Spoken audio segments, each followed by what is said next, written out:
তো গাইস আমার বোন এই বিড়ালটাকে ছাড়ছেই না, একদম তখন দিয়ে খালি ধরেই আছে তো ধরেই আছে। ছাড় ওকে,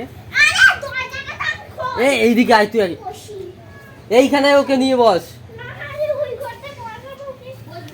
কথাই শুনছে না, কি করবো। এখন আমি দোকানের সামনে যাচ্ছি একটা জিনিস দেখাতে। তোকে আর একটা জিনিস দেখাচ্ছি কে, এইটা হলো একটা জিনিস দেখাচ্ছি গিয়ে, এইটা হলো আমার একটা অ্যাকোরিয়াম। তো এর ভিতরে এখন মাছ নেই, একজনের কাছে কিনেছিলাম।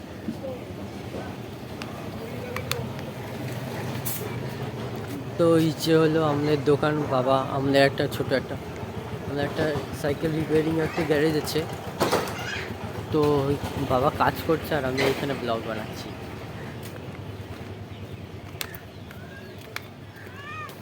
এ বোন সর সর রে, কথা বললে মোটেই আমার বোন শোনে না। এই যে ওই সাদা বিড়ালের পেছন পেছন আমাদের এই কালো বিড়ালটা খালি ঘোরে ঘুরতেই থাকে। তো গাইস আমার দাড়িটাও অনেক বড় হয়ে গেছে, কাটতে হবে, তেমন ভালোও লাগছে না দেখতে। তো একটা